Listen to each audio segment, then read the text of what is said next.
খুবই গুরুত্বপূর্ণ এই বিষয়গুলো আমাদের জন্য। সন্তান চায় মাজারে যাইয়া, কোথায় যাইয়া? অথচ যার কাছে আপনি যাইয়া মাজারে সন্তান চান, হ্যাঁ নিজেরই তো সন্তান নাই। যেমন আমাদের দেশের সবচেয়ে বড় মাজার কোনটা? সিলেটের শাহজালালের মাজার, নাকি কোনো ভুল করলাম? শাহজালালের মাজারে যায় লোকেরা মান্যত করে, সন্তান চায়। কিন্তু আপনি আশ্চর্য হবেন, যেই শাহজালালের মাজারে যায় তারা যে সন্তান চায়, ওই শাহজালালের নিজেরই কোনো সন্তান ছিল না।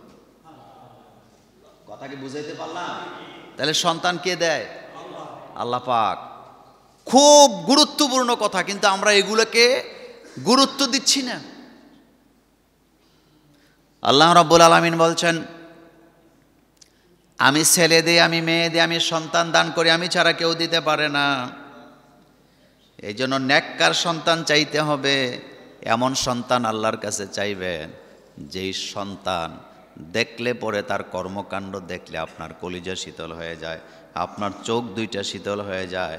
আমরা দোয়া করছি, আল্লাহ আমাদের ছেলে মেয়েগুলাকে তুমি চক্ষু শীতলকারী বানায় দাও। এই কথা শেষ। তাইলে সন্তান চাইতে হবে কি সন্তান? নেক। বলেন কি সন্তান? নেক সন্তান। আরেকটা কথা মনে রাখবেন, দুনিয়াতে মা বাপ কোনোদিন সন্তান বানাইতে পারে না। আমরা যদি আমাদের সন্তান বানাইতে পারতাম, তাহলে আমরা নিজেরা নিজেদের সন্তানগুলোকে সবচেয়ে বেশি সুন্দর করে বানাইতাম। কথা বুঝাইতে পারিনি? সন্তান কে দেয়? আল্লাহ পাক। আমরা পারি না। পারলে তো আমার সন্তান আমি সবচেয়ে সুন্দর বানাইতাম, আমার সন্তানকে আমি রাজা বাদশাহ বানাই দিতাম। পৃথিবীর সব মা বাপ চায় তার সন্তানটা যেন রাজা বাদশাহ হয়, কিন্তু না, এটা চাইতে হবে কে? আল্লাহ পাক। আল্লাহ যেন আমাদেরকে বুঝার তৌফিক দেয়, আমরা বলি আমিন। এখন আমরা জানব, আমরা অনেকেই আছি, আমাদের আকীদা এমন যে প্রথমে যদি ছেলে হয়ে যায় তাহলে ভালো, এরপরে যতটা পারুক মেয়ে হোক, এরকমের চিন্তা মাথাতে আসে না? নাই? ভুল, ভুল। কারণ মেয়ে হইলে জান্নাত পাওয়া যায়। আল্লাহ যারে ভালোবাসে তারে মেয়ে দেয় আগে। আলহামদুলিল্লাহ বাইজি। আল্লাহ যাকে ভালোবাসে আল্লাহ তারে কি দেয়? আগে মেয়ে দেয়। কন্যা সন্তান ঘরের রহমত। কোন ঘরে যখন একটা মেয়ে কন্যা সন্তান জন্ম নেয়, ওই ঘরের দরজায় একজন ফেরেশতা দাঁড়ায়, দাঁড়ায়া বলে, একটা দুর্বল দেহ থেকে আরেকটা দুর্বল দেহ বেরিয়েছে, আল্লাহ এই ঘরটাকে তুমি রহমতের চাদর দিয়ে ঢেকে দাও।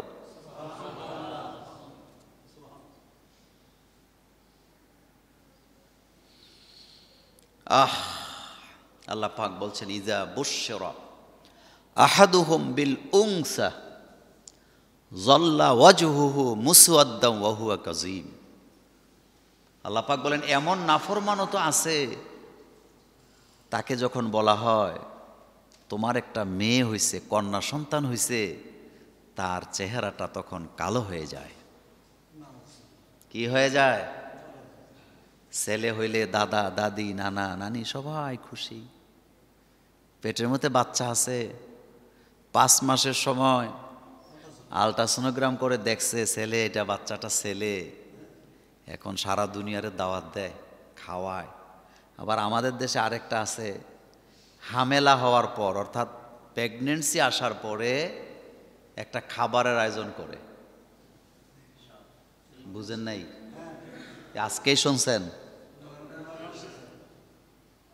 এটা হিন্দু ধর্ম থেকে এসেছে। এই প্রথাটা হিন্দু ধর্ম থেকে এসেছে, এর সাথে মুসলমানের কোনো সম্পর্ক নাই। এটা শিরক। আপনি নির্লজ্জ হয়ে গেছেন, কথা নরম করে বলতে পারি না, এই জায়গায় একটা সমস্যা।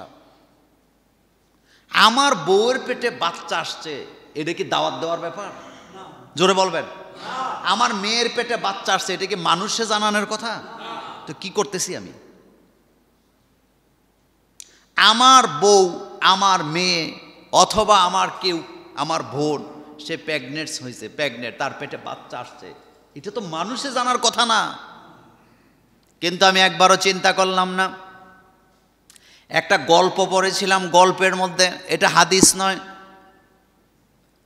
পেটের মধ্যে বাচ্চা থাকা অবস্থায় দুইটা বাচ্চা পেটে ছিল, বেপরদা মহিলা থাকার কারণে দুই চরিত্রের লোকেরা ওই পেটটাকে দেখেছে। ভূমিষ্ঠ হওয়ার পরে ওই বাচ্চাদের মধ্যে ওই দুই চরিত্রের লোকের আসর পাওয়া গেছে।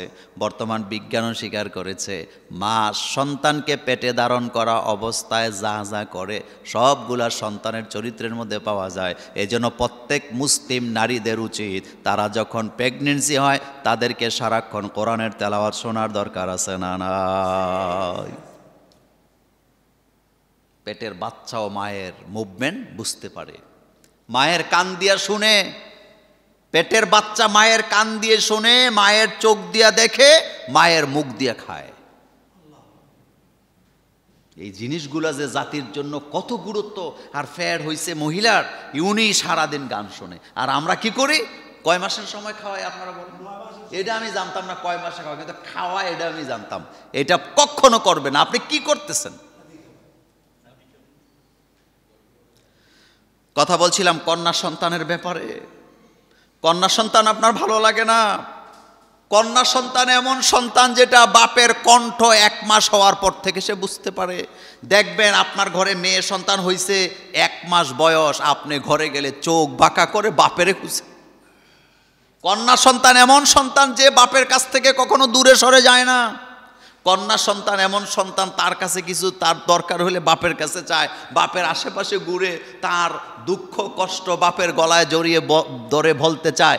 এমনকি বিয়ে দেওয়ার 40 বছর পরেও যদি বাপটা বেঁচে থাকে, কন্যা সন্তান এমন সন্তান বাপের বাড়িতে এসে বাপের গলাটা জড়ায় ধরে। এটা মেয়ে বলেন, এটা কি? এই জন্য বলছে রাসূল এটা জান্নাত। রাসূল করিম সাল্লাল্লাহু আলাইহি সাল্লামের 4টা মেয়ে। কয়টা মেয়ে? 4টা মেয়ে। হাদিস শোনেন, সুনানে আবু দাউদ ইবনে মাজাহ শরীফের হাদিস আসছে, যেই ব্যক্তি 2টি অথবা 1টি কন্যা সন্তান পোষণ করবে, এই সন্তানগুলো তার জন্য ডাল হয়ে তাকে জান্নাতে নিয়ে যাবে, জাহান্নাম থেকে বাঁচায় দিবে। রাসূল করিম সাল্লাল্লাহু আলাইহি ওয়াসাল্লাম বলেছেন, আন উকবাতা ইবনে আমিরিন রাদিয়াল্লাহু তাআলা আনহু قال সামিতু রাসূলুল্লাহি সাল্লাল্লাহু আলাইহি ওয়াসাল্লাম ইয়াকুল মান কানা লাহু সালাসু বানাতিন। রাসূল করিম সাল্লাল্লাহু আলাইহি ওয়াসাল্লাম বললেন, ইবনে উকবা ইবনে আমের বলেন, আল্লাহ রাসূল বলেছেন, যে ব্যক্তির জন্য, অর্থাৎ যেই ব্যক্তির 3টি কন্যা সন্তান আছে, কয়টা? অসবরা আলাইহিন্না, এই কন্যা সন্তানদের প্রতি সে ধৈর্য ধারণ করে, বিরক্তি হয় না।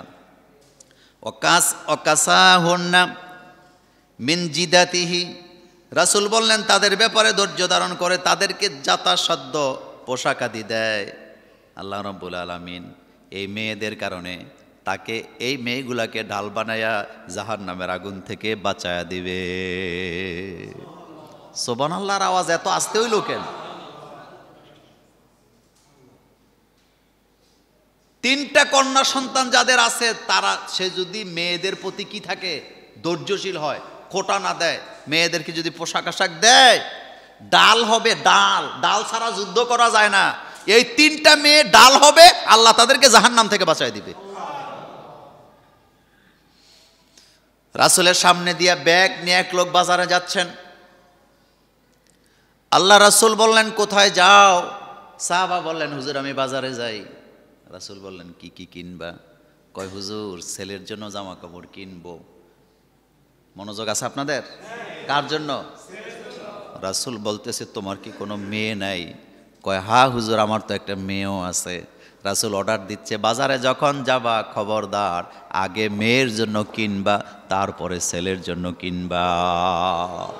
এ কথার অর্থ অনেকে বুঝে না। তার মানে রাসূল বুঝাইতেছে টাকা যা আছে আগে কার জন্য, এরপরে টাকা থাকলে ছেলের জন্য কিনবা, না কিনলে নাই। আমি এটাই বুঝছি, কারণ রাসূল অর্ডার দিচ্ছেন বাজারে যাবা, মেয়ের জন্য আগে কিনবা। কার জন্য? কার জন্য? মেয়ের জন্য আগে কিনবা। এরপরে রাসূল বলতেছেন, যখন বাজার করে বাড়িতে যাবা, আগে মেয়ের হাতে দিবা, তারপরে ছেলের হাতে দিবা। বিশ্বনবী যখন বাড়ি থেকে বিদায় নিতেন, মেয়েদের কাছে সবার পরে বলতেন, মেয়েদের থেকে বিদায়টা নিতেন পরে যাওয়ার সময়, আর বাড়িতে যখন আসতেন সবার আগে মেয়েদের সাথে সাক্ষাৎ। আল্লাহু আকবার। মিডিয়ার ছেলেদেরকে বলি, এই কথাগুলা বেশি বেশি পৌঁছাইবা মানুষের কাছে। ইসলাম কি জিনিস শুধু ভাইরাল টপিক্সের পিছে ঘুরবা না, এই কথাগুলি খুবই গুরুত্বপূর্ণ। একটা কন্যা সন্তানের কত দাম, সুবহানাল্লাহ পড়েন। চিন্তা করছেন, রাসূল বলতেছেন আগে কিনবা কার জন্য বলেন তো? আর বাড়িতে যায় কাকে দিবা আগে? আমার কলেজার ভাইয়েরা, একটি বা দুইটি কন্যা সন্তান মানে একটা বা দুইটা জান্নাত।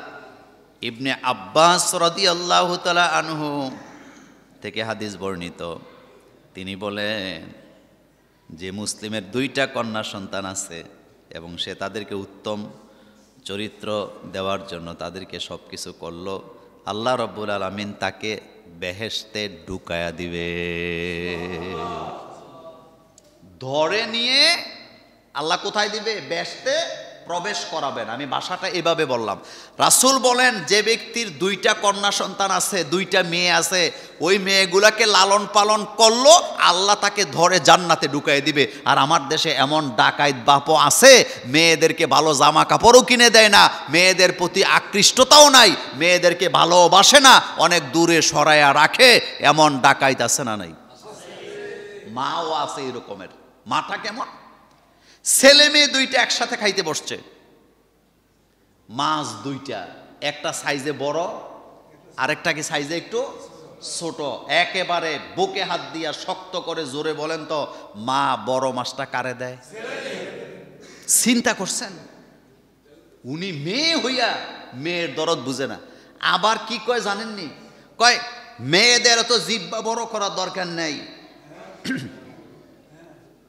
স্বামীর বাড়িতে যে কি খাবি, চুপ, ছোটটা খায় সন্তুষ্ট থাক। মানে আপনি তাকে বুঝাচ্ছেন সে মেয়ে হয়ে অপরাধ করে ফেলছে, অথচ এই মেয়েটা আপনার জান্নাত আপনি ভুলে গেছেন। এই মেয়েটা আপনার জান্নাত আপনি ভুলে গেছেন। স্কুল থেকে ভাই বোন দুইটা একসাথে আসছে, একই পরিশ্রম করছে, ছেলেদের যেমন খাবারের দরকার মেয়েদেরও তো খাবার দরকার। খাইতে বসছে, তরকারি সামান্য, এমন মাও আছে, এমন ডাকাইত বাপও আছে, মাও আছে। ঘরে আসার পরে তরকারি যতটুকু আছে অল্প থাকার কারণে ছেলেকে দিয়া কয় তুই খা, আর মেয়েটারে লবণ দিয়া কয় মেয়েদের এত জিহ্বা বড় করার দরকার নাই। এমন কঠোর হৃদয়ের মা বাপ আমাদের সমাজে আছে না নাই? আপনার বিবেক থাকলে বলতেন ছেলেরে যে বাবা তুই বহুত খাইবি নিজের বাড়ি, আমার যেটা অন্যের বাড়িতে চলে যাবে তারে খাওয়াইয়া দেই। মানুষ এখন খাইলে ভবিষ্যতে উপাস থাকতে পারবে না, এটা মিথ্যা কথা। মানুষ এখন খাওয়ার অভ্যাস করলে ভবিষ্যতে না খায়া থাকতে পারবে না, এটা একটা ফাঁকিবাজি, এটা ধোঁকাবাজি। এটা কি বাজি? পৃথিবীর ইতিহাসে আপনি কখনো এমন দেখাতে পারবেন না যে মেয়েরা বাপের সম্পদ বেচতে বেচতে শেষ কইরা দিছে, আপনি প্রমাণ দিতে পারবেন না। কিন্তু ছেলেরা বাপের সম্পদ বেচতে বেচতে বেচতে বেচতে বিটা চাষ পর্যন্ত বিক্রি করে দেয়, এরকমের লাখ লাখ ছেলে আমি আপনাকে দেখাতে পারি। কথা কি বেশি বলে ফেলতেছি? কথা বলা সত্য না মিথ্যা? মাথার ঢুকান, মাথায় ঢুকান। কোনো মেয়ে বাপের সম্পদ বিটা বাড়ি বিক্রি করে না, ছেলেরাই করে। অথচ আপনি ছোটবেলা থেকে মেয়েরে শিখান মেয়েরা এত খেতে নাই, মেয়েরা এত। মেয়ে যখন কাঁদছে কোনো একটা জিনিসের জন্য বায়না ধরতে, মা বাপ দুইটায় সমানে যায় পড়ে, এই মেয়েদের এত। কথাগুলো সত্য? কথাগুলো কি সত্য? কত পার্সেন্ট? সোজা হন, আল্লাহর আদালতে ধরা পড়বেন।